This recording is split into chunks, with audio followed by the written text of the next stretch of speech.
На автобусной остановке по улице Ленина, где жизнь зачастую шла своим чередом, каждый вечер происходило нечто особенное. На скамейке с медленно уловимым уважением к миру сидел рыжий кот. Его густая шерсть, переливавшаяся в последнее утреннее солнце, указывала на его независимый характер и привязанность к местным жителям, которые не раз замечали его. Каждый вечер в 6:30 рыжий кот, получивший имя Бонифаций в честь святого апостола, ждал автобус номер 33. Водитель Пётр здоровался с ним, улыбаясь и качая головой, как будто зная о чём-то, что всегда оставалось за пределами понимания. Полгода назад мир Бонифация изменился навсегда. Его хозяин Геннадий скончался от инсульта, о котором никто не подозревал. Геннадий всегда встречал своего пушистого друга у подъезда, где тот радостно мяукал, подскакивая от счастья. Теперь же Бонифаций стал ждать его у остановки, словно надеясь, что автобус привезет его обратно, и их ритуал вернется. Пётр, глядя на кота, вспоминал, как они с Геннадием обменивались множеством лайтовых бесед, смеясь над пустяками жизни. Когда вывезли вещи Геннадия, Бонифаций сидел на ступеньках, не понимая, что происходит. Это было первым заблуждением. Потеря собственного дома преобразилась в постоянное ожидание на старом привычном месте. Скоро о Бонифации узнала и Раиса, продавщица из киоска неподалеку. Она знала Геннадия с молодых лет и никогда бы не оставила Бонифация без внимания. Каждое утро, перед тем, как открыть киоск, она приносила ему еду, консервы, курицу или просто немного каши, стараясь создать хоть какую-то заботу в его жизни. Для Раисы этот кот стал эмблемой верности, символом того, что даже в самые трудные времена кто-то может оставаться верным своим чувствам. Немного позднее дворник Виктор, вспомнив о судьбе питомца, решил помочь Бонифацию. Он собрал старые ящики и одеяла, чтобы сделать временное укрытие на случай дождя. Первые дни кот шипел и настороженно смотрел на него, но вскоре привык и стал использовать его как укрытие от ветра. Зимой, когда морозы становились поистине жестокими, Бонифаций все еще ждал своего автобуса, укрываясь от холода. Однажды вечером, когда дождь лил как из ведра, Раиса увидела Бонифация, весь мокрый и дрожащий от холода. Она не могла сдержать слез, отреагировав на его, казалось бы, безмолвное страдание. Она попыталась укрыть его от дождя своим плащом, но кот лишь недоуменно смотрел на нее, отказываясь оставить свою позицию. Раиса поняла, что для Бонифация верность хозяину – это не просто рутина, а глубокая привязанность, от которой он не мог отказаться. На следующий день, вдохновленная этой мыслью, Раиса решила, что должна сделать больше. Она записала в блокнот «Купить теплую подстилку для кота». Ее мысли вернулись в прошлое, когда Геннадий нашел котенка и забрал его в свой дом. «Как же он позаботился о тебе», – думала она, осознавая, что теперь кот несет ответственность за двоих. На следующее утро Раиса принесла Бонифацию миску с теплой кашей и курицей. Кот, однако, не стал есть, его глаза, полные грусти, оставались направленными на дорогу, где собирались тени вечерних прохожих. Пётр, понимая его страдания, задержал автобус, чтобы Бонифаций мог убедиться, что его хозяина не будет. С течением времени Бонифаций нашел укрытие под навесом киоска. Его шерсть становилась все более лохматой, порой казалось, что она теряет цвет.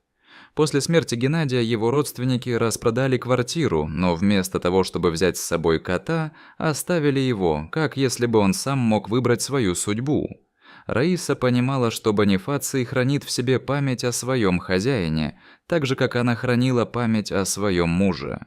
Раиса каждое утро приходила в киоск, принося с собой обед для Бонифация, в то время как воспоминания о ее ушедшем муже наполняли ее сердце.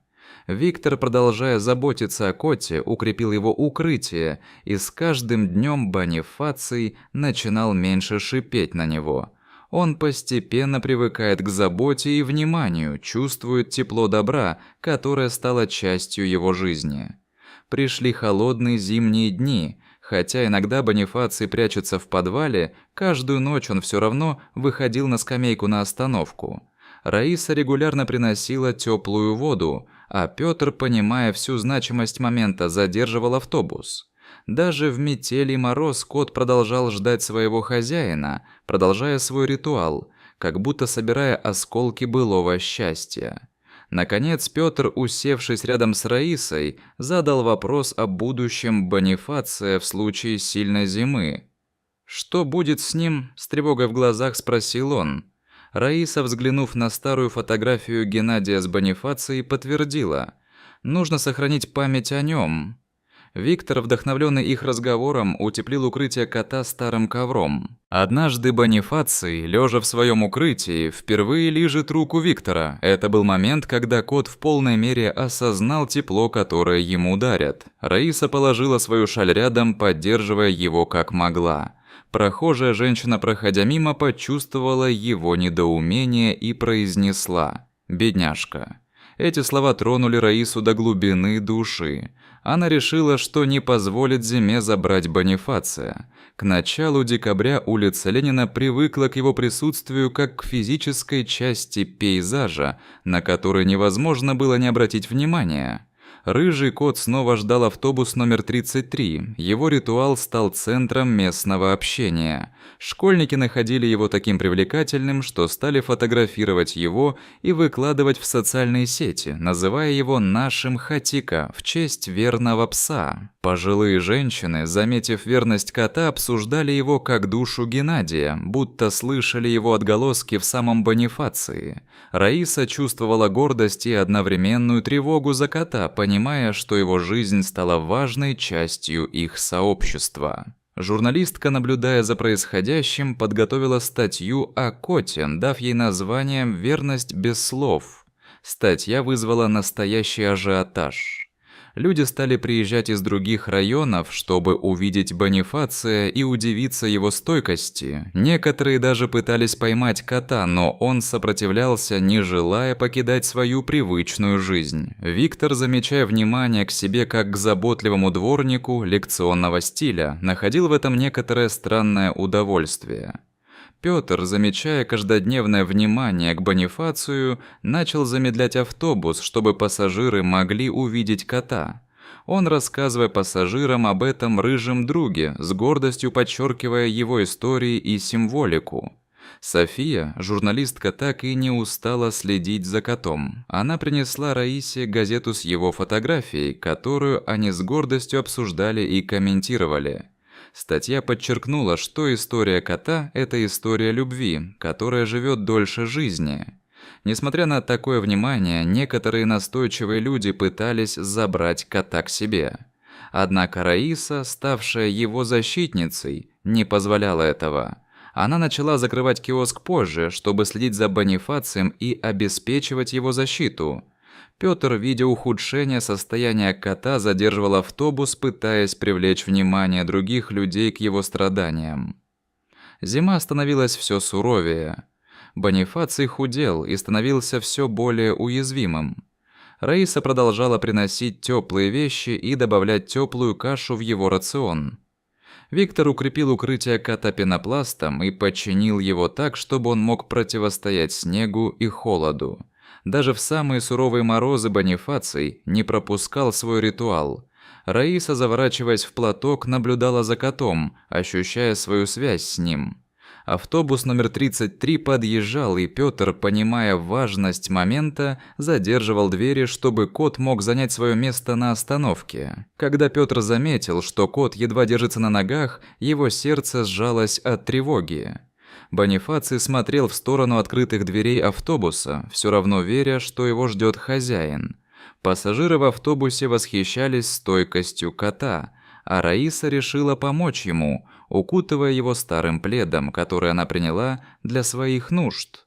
Кот стал своеобразной местной достопримечательностью, сладко напоминая о верности и любви, которые перешли в символику самого места. Туристы фотографировали его с восхищением, помня о трагической любви. Его ритуал встречи автобуса стал мягким выражением любви, оставшимся даже после ухода Геннадия. Раиса стала для Бонифация не просто кормилицей, а настоящей семьей. Соседи, восхищаясь его стойкостью, начали оставлять мелочь в киоске для кота, а школьники приносили рисунки с его изображением, наполняя ее день улыбками и радостью. Виктор, в свою очередь, начал ухаживать за клумбами у киоска, а однажды подарил Раисе букет ромашек в знак поддержки. Пётр, гордый своим другом, рассказывал о Бонифации пассажирам, делясь воспоминаниями и подчеркивая его смелость. Пассажиры начали приносить коту подарки, а Пётр собирал их, удостоверяясь, что они окажутся в руках Раисы. София предложила снять документальный фильм о коте, но Раиса ответила отказом, не желая делить его с широкой аудиторией. Однажды, когда Бонифаций мурлыкал, Раиса задумалась о любви и верности, ощутив, как ее душа наполняется светом. Она поняла, что эта связь между ней и котом дает новый смысл ее существованию, как и для самого Бонифация. Он не только переживал память своего хозяина, но и заново начал ее жизнь с новой стремящейся энергией, полон любви и преданности, которую они найдут друг в друге.